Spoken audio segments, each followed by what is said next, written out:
Hello, everyone. Shannon Guss here, getting you ready for a pre-season interview for Australian Survivor Redemption. I spoke to the new host, not sure if you missed it, David Genat, the Golden God, the former Golden God, now host. He'll talk about it. Who, is hosting the next season of the show, which starts on Monday, Australian time, 7:30, with 3 episodes next week in the craziest week of reality TV ever. And we spoke to David just about his thought process going through the season as host. And I think, it was a good chat. And I'm very open to seeing where David goes with it and seeing how the season will be. So thank you all so much for checking this out. We have a bit of preseason content you can check out. Mike and I did a cast preview, and then Mike Chappelle Puya and I did a draft. And then from next week, we'll be back with episodic coverage. So make sure you're subscribed to the We Know Global Survivor feed. Follow me at Shannon Gates and all of the co-hosts, Puya, Mike, and Chappelle, for all of that content. Thank you so much for listening, and hope you enjoy the interview. David, welcome back to the podcast. This time as host. How are you feeling about everything? Really good. I think we've got a super good season of Survivor. We're really proud of what we made, and I think the fans are gonna love it when they see it. So many questions for you. A lot has happened. What do Mhm. you feel Yeah, good. a little bit? What do you feel is uniquely Golden God about your role as host? Oh, well, unique. I wouldn't say Golden God comes into it really at all. Like that for me. That's the contestant character. So hosting is a little bit different. I think I'm not really trying to put a Golden God spin on it. I think the difference is that um, I have been there, so I can relate to the players in a bit of a different way.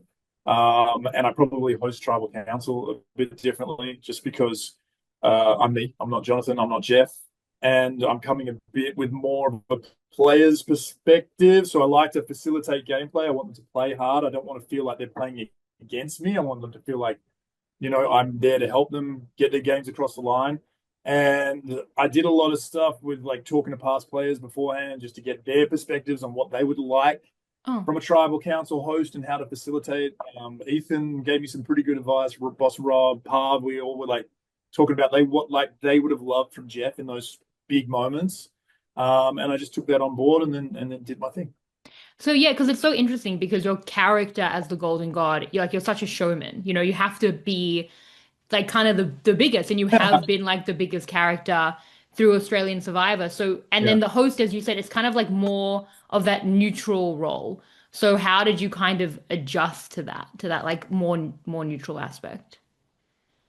I didn't really need to adjust. I mean, the Golden God shtick for the character thing was my Survivor character.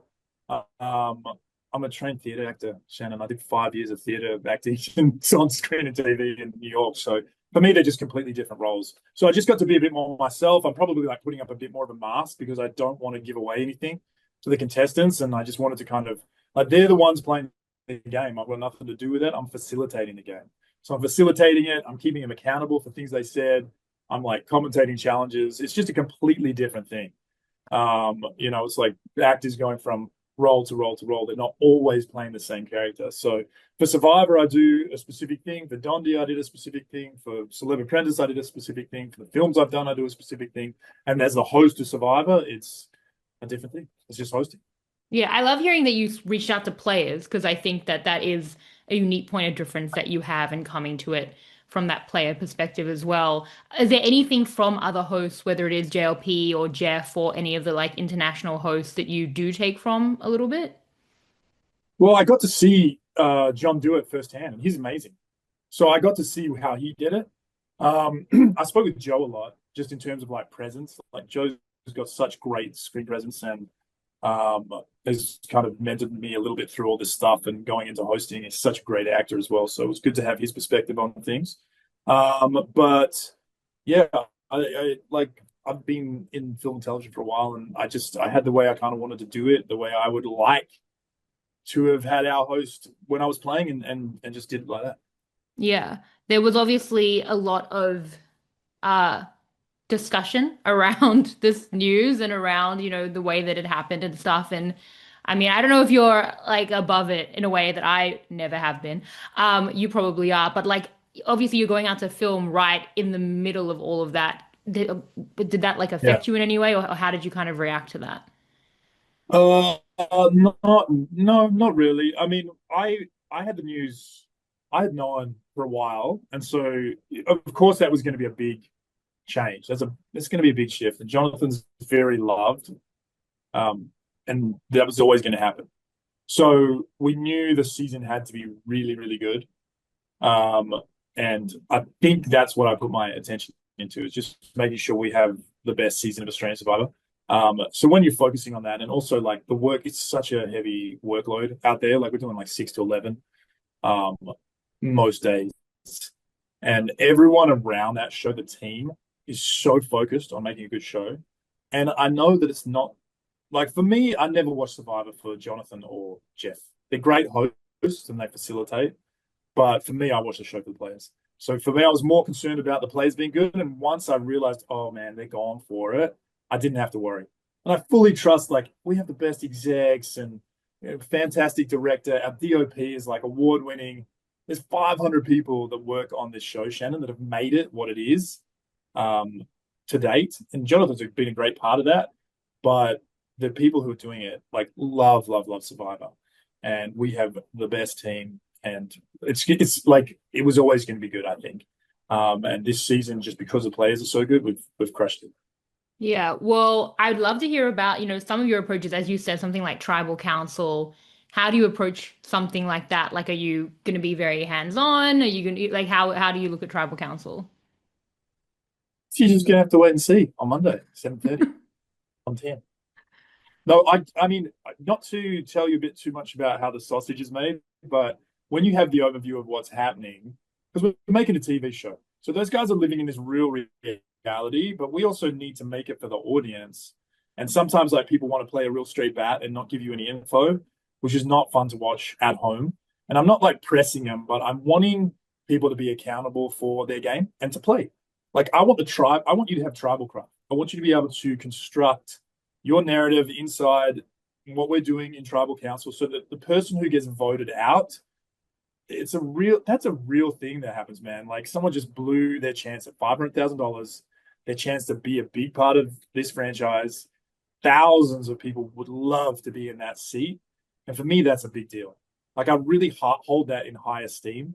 And so if you're going to send someone home, like we're going to make this good. Like we want this to be a moment, not just for them, but for our audience. And we had so many special moments at Tribal Council. I don't think anyone walked away feeling like, oh, I didn't give it my best shot. They all went down swinging, or they got completely blindsided, and it was amazing. It's an amazing season.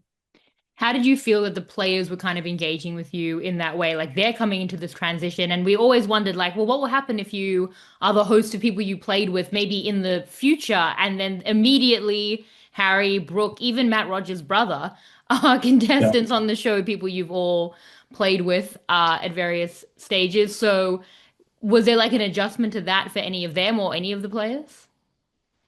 I don't think so. Maybe the banter's a little bit looser with Harry and Brooke. Like Brooke, especially on the first bit, was like talking a bit of smack to me. But I think the game is when you're playing, you don't really have time to think about anything except the game. Like you're in it so deep and you're walking out for a challenge. And we've got this brief interaction moment. And maybe Brooke's probably talking to me a bit more familiar than the other players who I've never met before. But it wasn't really something I wasn't worried about it at all. I didn't think for me as well, like I hold the game in a really high regard.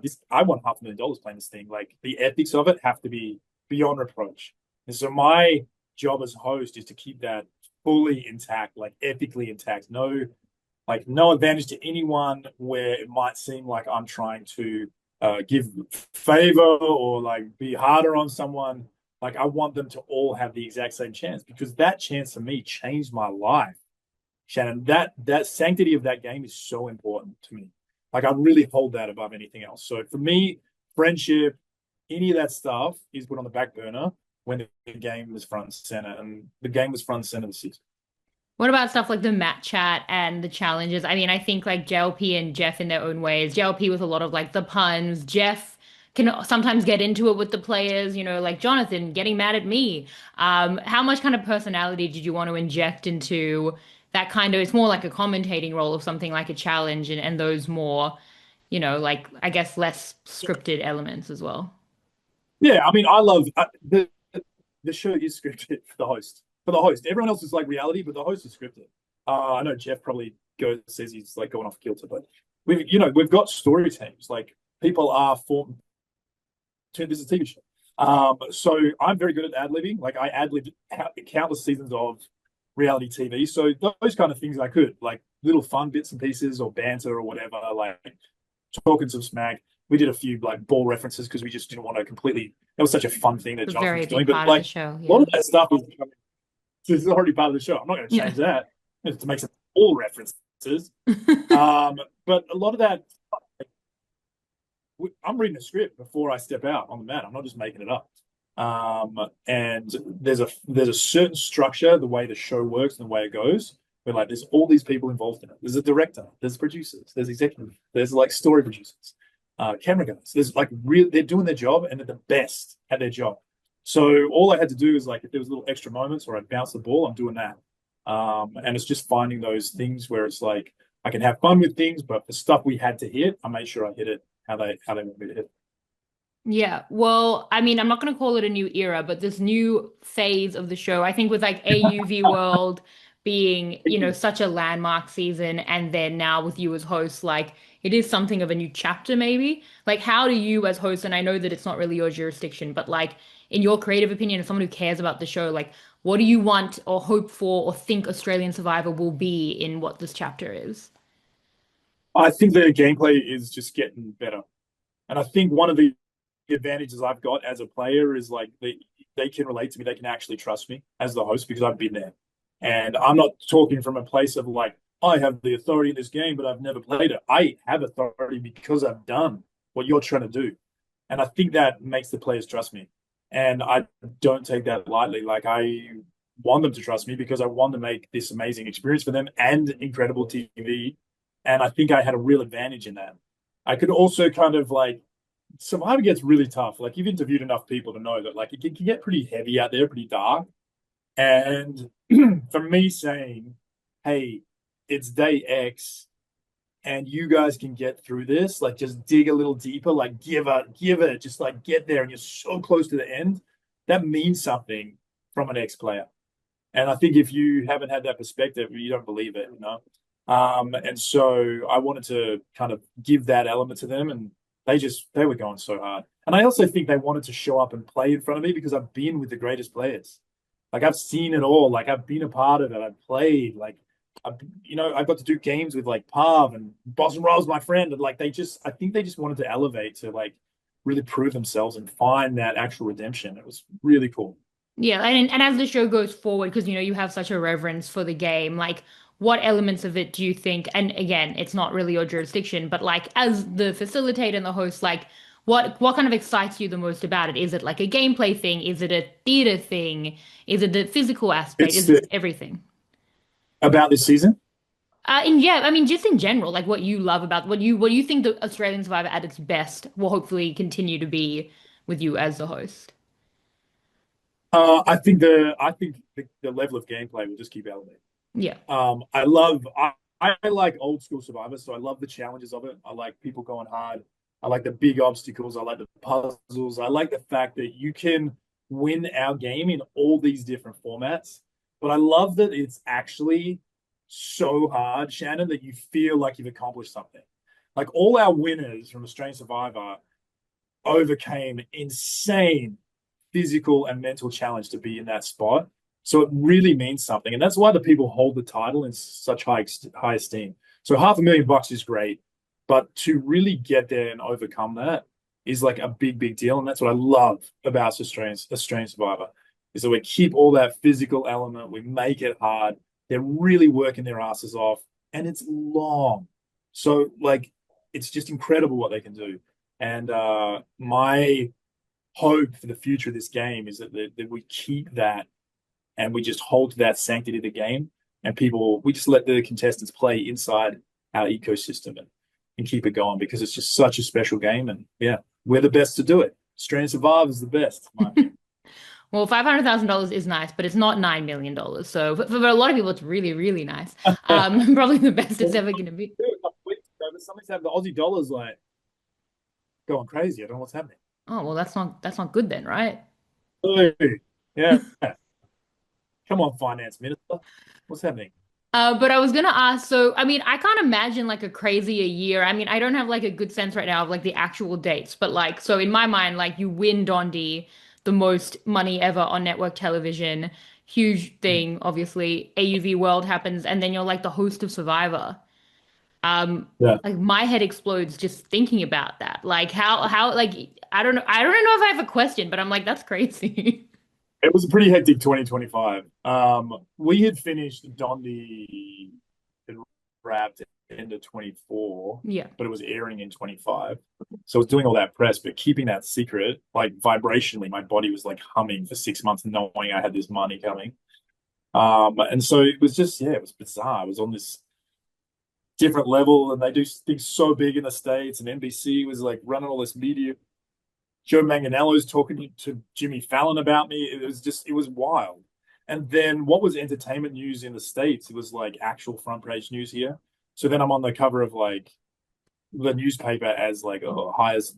And so that was like super surreal as well, because I've had a lot of entertainment news and magazines and stuff, but I've never been like a news story, which is bizarre. Hopefully that I don't need to become a news story ever again. But it was just such a hectic year for 25.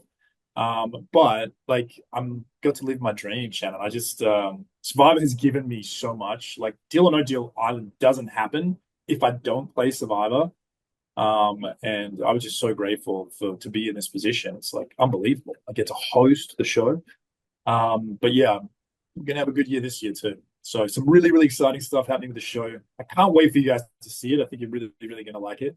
And I've been saying this, and it's probably tricky because next time I have to promote a season, you can't say this multiple times, but I think we might have the best season of Australian Survivor ever coming at you guys starting on Monday. So Well, we'll come back around on that at the end of the season, but it's really good.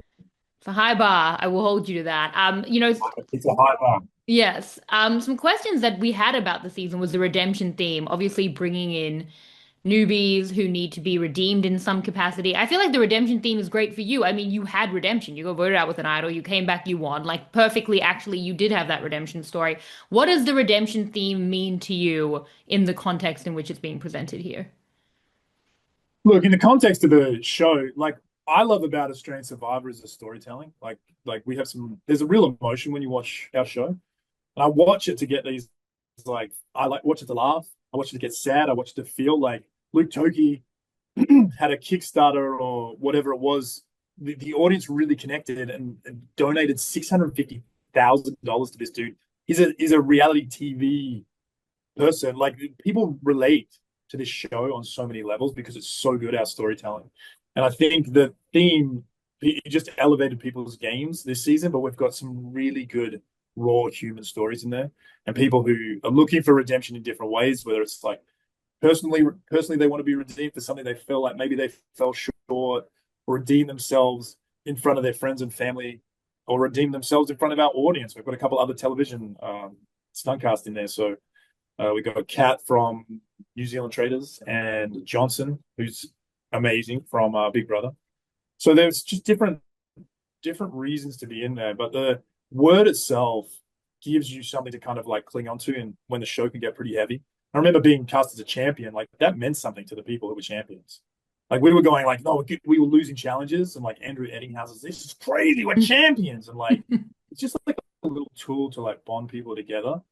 But it was fun for our show because doesn't everyone want a little redemption? And you could have got it in one tribal council, or you could get it in your whole story arc. But people were like just playing so hard, and they're like, I want redemption for whatever it was that was related to in their life. And yeah, we've got some really, really good stuff in there. Doesn't everyone want a little redemption, Shannon? You know, chance to do Probably something differently. Probably not. I mean, I don't think I've ever thought about getting redemption, but I do think it's an interesting narrative element. Even on some of your interviews, No? Should I? What did I do wrong? I just guess with you. I don't know, maybe. I thought for sure you'd be like, oh, I wish I had asked that question a little differently. Well, oh, I do No? that. I guess I just don't think about it from a redemption as I definitely like I agonize. I don't think about that as redemption. I think it's a great story element for Australian Survivor because Australian Survivor doesn't really do that. Like Australian Survivor, I think what we've always said is like it presents people with their superpowers, like the champions, their Oh, careers as these like incredible and often very unique kind of like aspects of who they are. And I think with redemption, it's like it's going to build in some of these struggle stories to overcome that Australian Survivor doesn't usually go for. And I think that might be a bit of an interesting element as well. And I do think people lean into it, as you said, like heroes and villains as an yeah. example. So I, that's I disagree. I disagree with that. I think if we look at contenders, there was definitely people that were like Sean Hampson was cast as a champ, came yeah, back well, as that was like weird. he was Yeah. a contender, so he could. But like people have those like that's a real thing for people. Like being cast as a contender, it made them want to rise to the occasion. We got a lot of those stories, where people were like in the running for things. I think it's a good thing, and I think it's just like it's not the biggest deal, but like it's just a way for us to like identify the season, but give them just a little something to grasp onto. And I like themes. I think they're fun and I think they're important. And it's a fresh look at our format. Like the thing you've always got, the tricky thing you've got as a fan is people don't like change. And they want every season to be exactly the same. But then if you did that, they'd be bored out of their mind. So you do have to change things within the format so that it can like be fresh and like interesting. And like people want to watch good Survivor, but what makes it interesting is like the little changes and the things you do differently, or the theme being different, or the casting, or like those kind of things refresh the format. And then we just let the players play within that format, and you get the same great show. All the bones are there, just with some small changes. And I think that's what keeps TV fresh and keeps people coming back, and why they love so much. Yeah, I mean, I think the story element of it is good. Like, I mean, if there are going to be those genuine inbuilt redemption stories, certainly for the returnees and for newbies as well. Like, I think, I mean, that's the thing theming gives that the US has lost a little bit. I mean, definitely there's like the uniqueness compared to like the sameness when you don't have themes, and then there's also inbuilt story, right? Like that's like what you kind of keep coming back to, and I think Australian Survivor has always done that well with whatever the theme is. So I'm open to it. And I want redemption already from this interview. So you are right. So, yeah. Yeah, good. Yeah. Well, I'm really happy for you, David. You have had I think we can call it now the craziest year anyone ever had. You had that. Not beaten by Yeah, anyone. Yeah. yeah. Well, I mean, I don't know. They said Ken Jennings, I beat his record for the most amount of money won on a in a reality contest or game show scenario. And if someone had told me he's trying to figure out how to go back as a contestant, he hosts it now, Jeopardy or something. Someone who was trying to tell me he's trying to go back as a contestant to try and get the record back or something like That's something competitive. like that. Yeah, it took him like 30 turns. I didn't even want him. I Yeah, was like, exactly. That doesn't count at all. He did that over like years, right? You didn't want, by the way, I haven't spoken to you since that. That was insane. Like I was yelling at my television. The fact that you did that with Dondi, thanks, man. it's genuinely one of the craziest things I've ever witnessed. But that's how Well, you get if you're here. in Australia and you're listening to this interview, you can watch that on Channel 10 streaming service. So we have Deal or No Deal Island season Yeah. 2 up there if you want to see it. And yeah, hold on to your butt cheeks because that last episode is a doozy. I've recommended it to so many people. I'm like, even if you just have an hour, just watch that one final episode because it is truly absurd and amazing that it happened. Something special. Yeah. Yeah, it was going to go one of two ways, and it went this way. And now we're here doing this. Well, good luck with the season. I'm really excited to watch it. I'm super open to how great it's going to be, and I think I'm very optimistic. So good luck with it all, and it was great to chat to you as always. See how you like it. Yeah, It's good. yeah. Thanks, David. Bye. Thanks, Shannon. Well, cheers. This is RHAP. We know reality TV.